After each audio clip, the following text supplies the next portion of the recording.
Welcome back, fellow Dream Warriors, to Riderpiece Theater.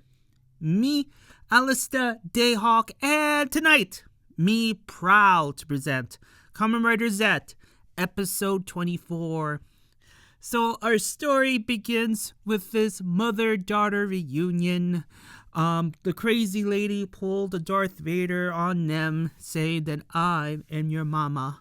And you would think that this reunion will come in with hugs and kisses, tears, and all around. Nope!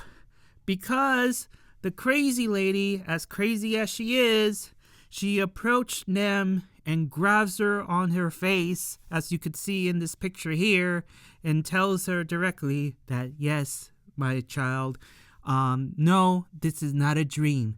This is real life. And she starts with, telling her origin story.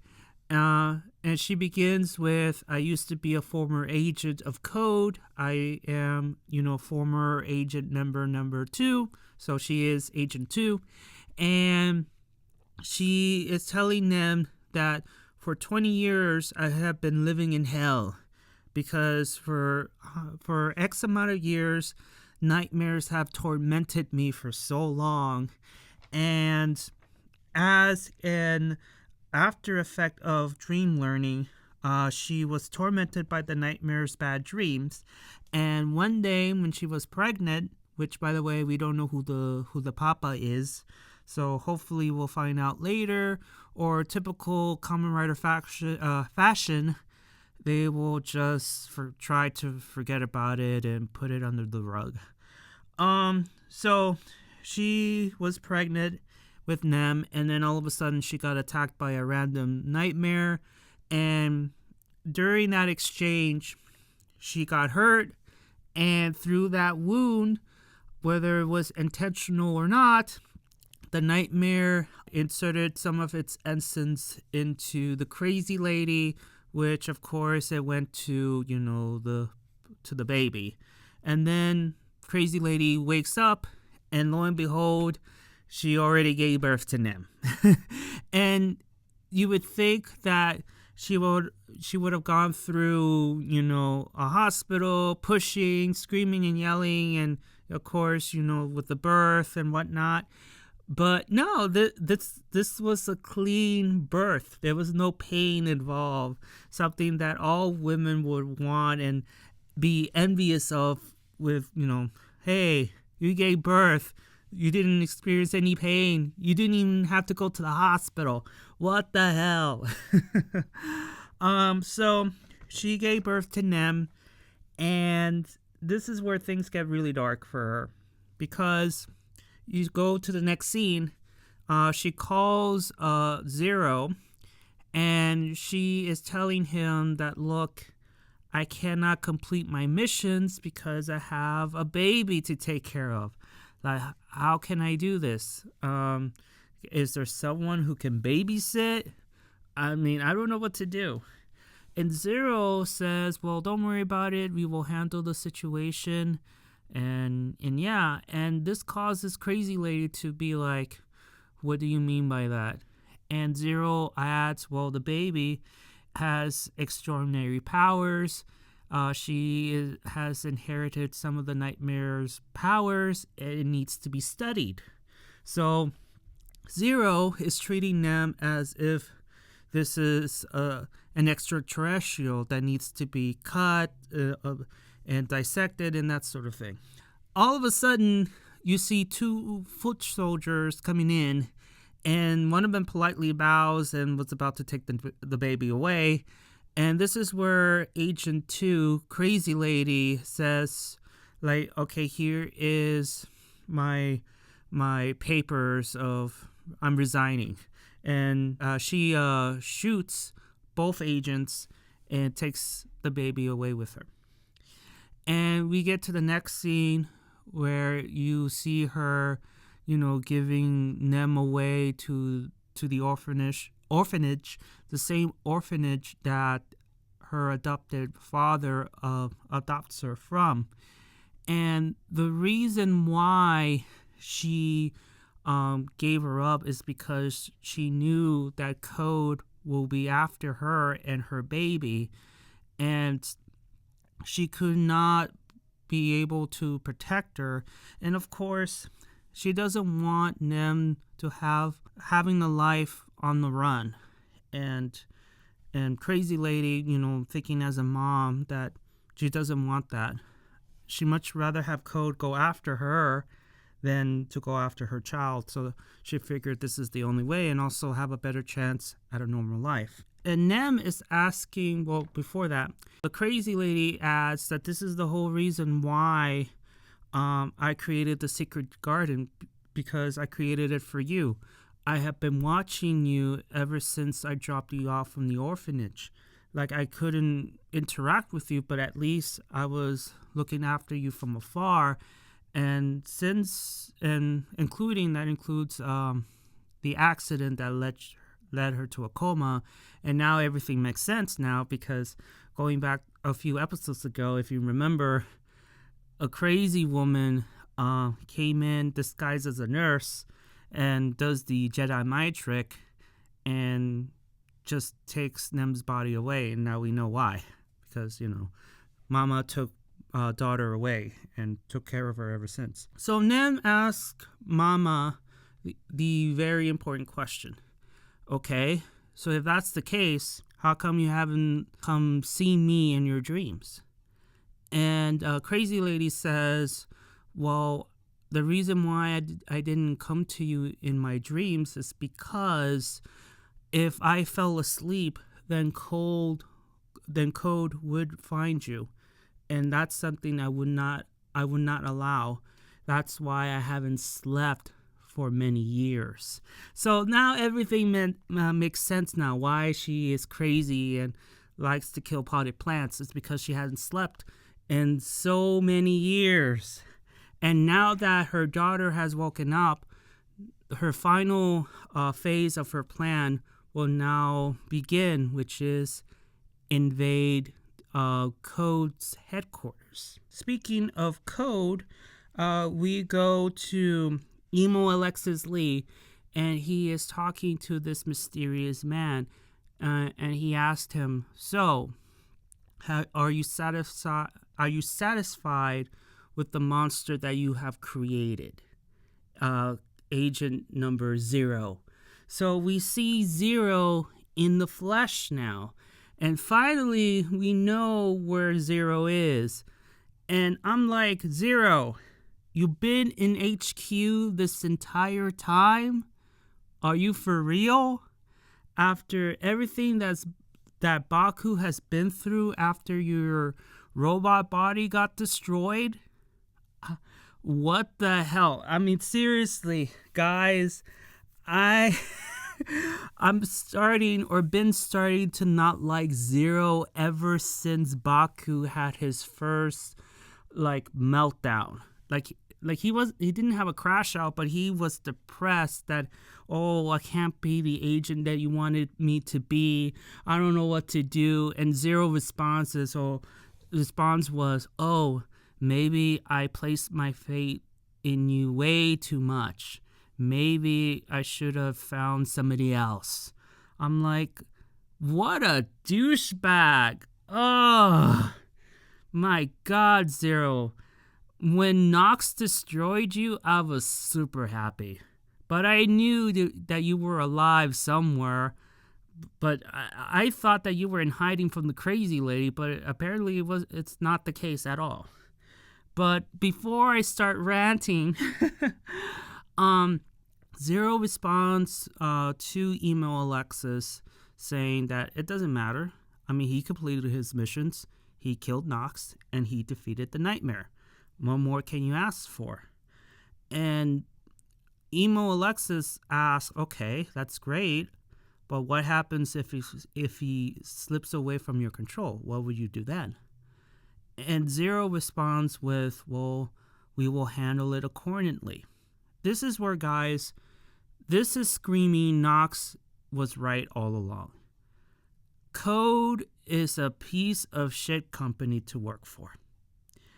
Everything that Nox said And then, of course, with the lady, with how Code has treated her and was about to capture Nim as a child and all that, they are pieces of caca. They are, and they need to be destroyed, or they need to find a new leadership to reorganize the company and not be corrupt. Because my God, Code right now is treated as, okay, Code is the true enemy. I know the nightmares are the enemy, but right now you're making the nightmares be the heroes of the story. Because my God, you people are awful. God awful. So we move on to Minami. She meets up with the crazy lady again, of course, disguised as the good doctor. And she talks to the good doctor about what happened to Baku, that now he is devoted to his job solely, and because of that, he is a different person now. And she is afraid that she lost her brother. And this is where Crazy Lady responds with, well, a credible man, and he has helped a lot of people, but now is the time for him to wake up. He needs to return back to the ordinary person he once was so he could have a normal life. So we go to the spy office with Mulder and Scully, and they could not wrap their finger around the information they received from Emo Alexis about Code being a real organization and secret agents and all that stuff. Like, they are profound. Like, I don't know what to do with this information. And apparently, according to Scully, that Code has a lot of stroke. And Mulder is like, he's disgusted by Baku based on what he did to Otaka Knox, how he killed him in cold blood. And as much as he wants to arrest him, he knows he cannot, because Code will interfere. And also, I believe he doesn't want to arrest his friend. That's another reason, I believe. And both of them are staring at Baku as he is trying to get new capsules. And Mulder is just straight up, ask Baku, now Agent 7, is, why did you have to do that? Why did you have to kill Knox that way? You should have handled it better. And Agent 7, just like Rita, was like, look, it was for the greater good. Someone had to do it. Knox was the enemy of world peace, and the threat is gone.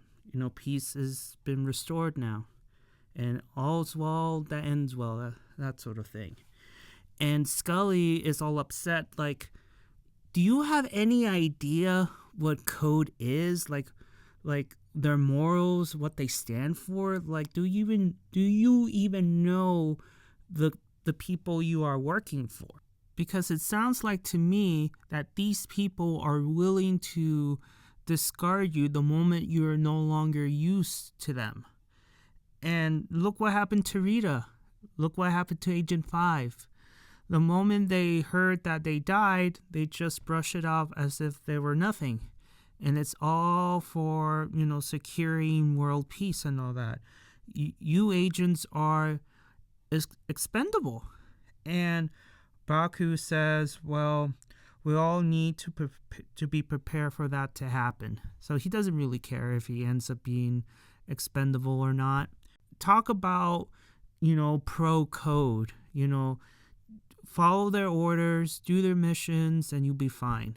And if you end up being discarded by them, okay, it's all for the greater good. That's Baku's attitude right now. Then Minami shows up, and she is asking for her brother back. But Seven says Baku is no longer here. Like, he doesn't exist anymore. And you see a brief moment of Minami trying to slap Baku across the face. And you see Baku catching her arms, but that didn't last long because she gave a headbutt on her brother's chest. And he falls down, and Minami falls on her knees and begs Baku to please stop this. I want my brother back. I don't want you to work as an agent anymore, because right now your hands are covered in blood, and I don't want your hands to be even dirtier than it is right now. And Baku says, well, everything has to be, everything's for the greater good. He just repeats everything he told Mulder and Scully. And then Emo Alexis calls Seven and gives him his next mission. And it leads to the next scene with the lady invading Code. She is summoning her nightmare army to deal with the foot soldiers. And all the while, Emo, Alexis, and Baku were still on the phone, and he is giving Baku, the location of Code's hidden base. And he is ordered to help defend the base. But Baku has other plans, telling, Emo Alexis that your mission is going to be a side quest. I have a main mission to complete, so yeah, I have other priorities. And then he hangs up, and we quickly go back to Emo, Alexis, and Zero, and Alexis is just staring at Zero. I'm like, this is what you created, dude. Like, I told you this is gonna happen. Like, you should have reined him in. Like, come on. So we go back to the spy room, and Baku is about to leave, and I don't remember who said this, but one of them says, where are you going? Like, you can't just leave. And I think it was Mulder that says, like, are you gonna kill someone again? Like, where are you going? And Baku responds with, well, I'm gonna find them. That's my main mission right now. And he just make the others eat his dust as he just goes to Code's hidden location. And you just left your friends behind, Baku, or Agent 7. Like, you are a dick. We go back to Code. It's being invaded by, the monster army led by the crazy lady. And you see Baku in his Catastorm form, and he is destroying everyone and everything that crosses his path. And all the while, you see Zero and Emo Alexis watching from the viewing globe as, Zero's pride monster is destroying everyone and everything in his path. So we go back to the crazy lady summoning another monster, and Nem shows up, and crazy lady is like, what the hell are you doing here? It's not safe here. Why are you here?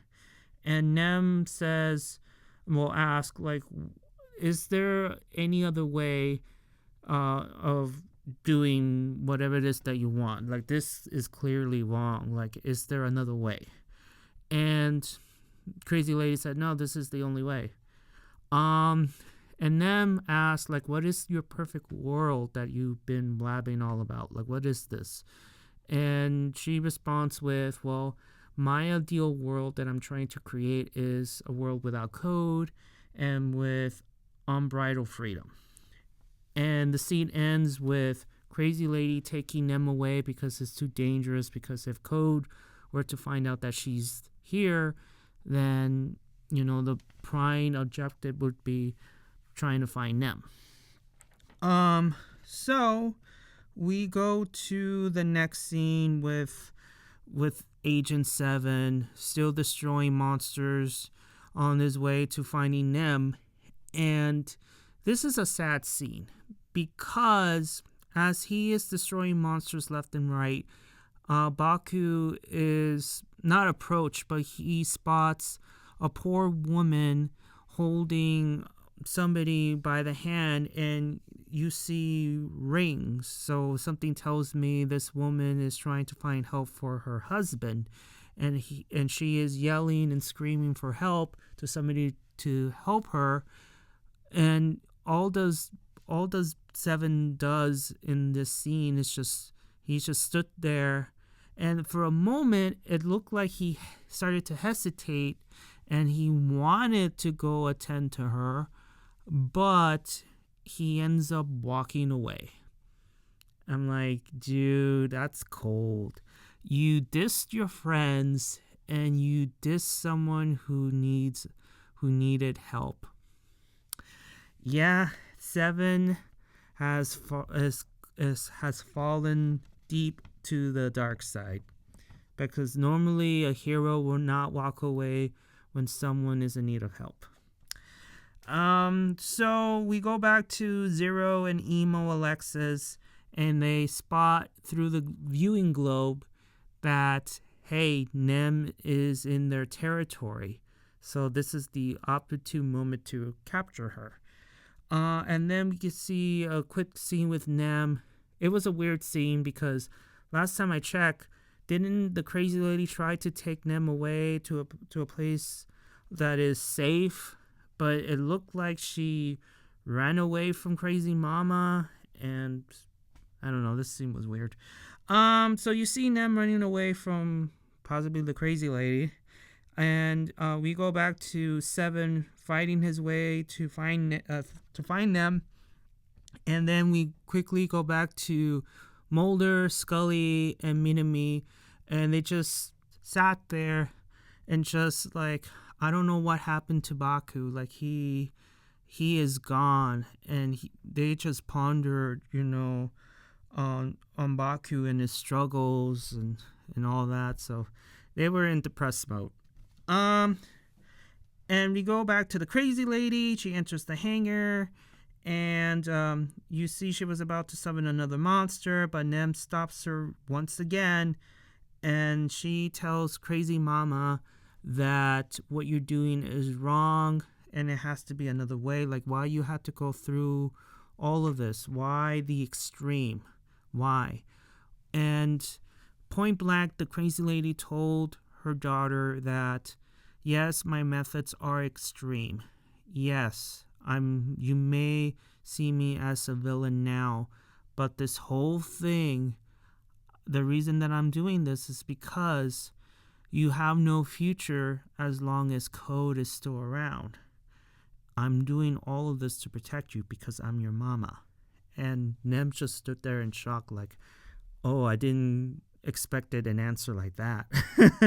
And then Agent Bane shows up crashing, and he spots Nem and then spots the good doctor. And he is in shock to learn the truth that she is behind the Nightmare Menace alongside Nox. And he looked like he was about to go after her because Crazy Lady was talking about Minami and how she was useless and whatnot. Like, she didn't perform her mission well because the whole point was for her to make Baku wake up. But apparently she failed, calling her she's useless, and this causes Baku to go after her.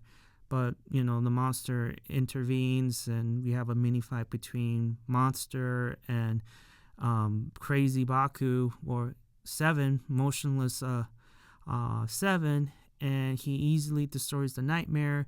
And as he was staring at the crazy lady, he says, I will break you. And that's not how a hero responds. So he tries to go after her, but Nem intervenes, telling Baku that you can't do this. You cannot kill her. Like, you already have blood on your hands. Please do not add hers. And Baku asks, like, why are you doing this? She is the enemy. And Nem understands that, but she responds with, she's my mom. And that causes Baku to just stood there and be like, Okasa. And then all of a sudden his suit started to malfunction. He demorphs and he ends up collapsing. He's in pain. And Crazy Mama says, well, this is what happens when you sold your soul to the nightmares. The moment you hesitate, you start to break down. What you're experiencing right now is you breaking down. And she tries to summon another monster, and all of a sudden, she gets shot, not just once but twice, and she dies. And then all of a sudden, Baku gets shot, but the bullet hits, his arm. And we know that the shooter was, of course, emo Alexis Lee, who hasn't slept in months. He shows up with his foot soldiers, and he responds with, "Hey, Seven, great work. You required Nem, the person that we've been searching for all these years. Now we have to take her away." And Baku tries to stop them from taking her away, but obviously he cannot. And emo Alexis tells Baku that your services are no longer required. And we have a moment between him versus Baku. We have the debut of Lord 3, which is a repainted version of Nox Knight with a cape on one of the shoulders. And we have a brief fight, and of course, emo Alexis takes advantage of the injured Baku, and he easily defeats him while Zero watches on. And then we have a powerful moment between emo Alexis and Baku, which, by the way, he's on his knees and he is being held by gunpoint. Like, there's a gun pointing at him by Alexis Lee, and he just points the gun, and Baku says, "Please don't do this, please." And again, Zero is continuing to watch as he just stood there and not interfere at all. And Baku is yelling and screaming, "Please don't do this." And then Alexis Lee ends up shooting Baku. And nothing says you're fired by shooting you dead. So you see Baku, getting shot, and he dies, and everything turns to black. But you would think that that's game over, as Zero says goodbye to his protege, Agent 7. Everything turns black, and then you see Minami in the hospital room, and Baku is waking up from a supposed coma. He wakes up, and that's how the episode ends, by him waking up in the same hospital room when he got ran over by that truck in the pilot episode. I don't know what to say about this episode, except this is a dark episode where we learn the origin story of, Nem's birth to the crazy lady descent to madness. The reason why she was doing a lot of those atrocities is to protect Nem. And, in the beginning, you would think that the crazy lady's decision of letting Nem go was the right thing to do, which I still believe is the right thing to do, because can you imagine being on the run with a baby and to have this baby grow up living a life on the run? It's not a good life for a baby. I mean, raising a life like that, no. But, after not sleeping for X amount of years, I understand why she is crazy. But it doesn't justify what she's doing, even though in her eyes she's being the hero to her daughter, as she said, "Look, Code is after you, and if Code is around, I cannot allow them to kidnap you, Nem. So everything that I did, for good or ill, is to protect you." And then Baku is gone. Like, he just cares about completing the mission, and just, he doesn't care if he just ends up being, disregarded like his other fellow agents. And again, everything that Nox said about Code is right on the money. And And like I said, nothing screams you're fired by shooting your fellow agent through the heart. Like, and Zero, you are a piece of shit. You really are. And poor Mulder, Scully, and Minami especially. Like, they're seeing their friend, their brother, just act like he doesn't care, like he's just a member of code, like almost like as if he is a member of a cult and he's willing to sacrifice everything for the sake of this cult. Yeah, this is a dark episode indeed, guys. And I read on social media that supposedly next week is going to start a new arc. And apparently the current opening theme song is going to be replaced with a new one.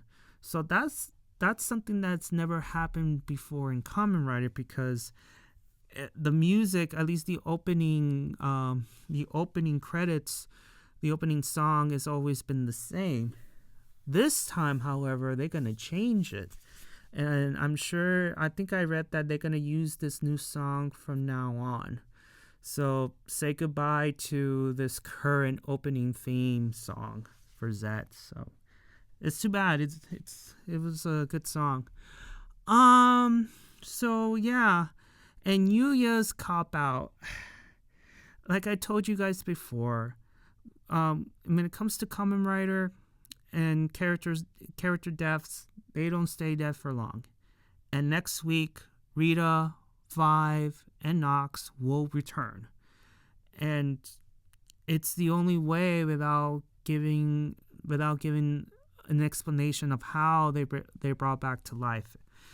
At least with this, like Baku waking up from a dream, it's just a way of, well, Baku was dreaming. Nox, Rita, and Five were alive all along. It's just Baku was asleep for 24 hours. So, yeah. I mean, I don't know if you could call it lazy. You could call it's creative. Whatever it is. I just knew that somehow, some way, Yuya will find a way to bring those characters back to life. And there you go. Alright, kids, it's time for me to go. Give me your thoughts and opinions about this episode. Did you like it? Did you dislike it? Did I miss a couple of things? Even though I have my notes in front of me, I may have missed a couple of things here and there. So feel free to write in the comments of what you liked, what you disliked, and what I missed and whatnot.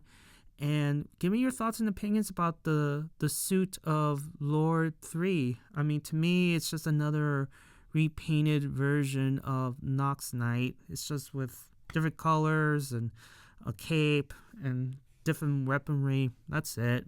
It's the same as the other, Lord suits. So, whatever.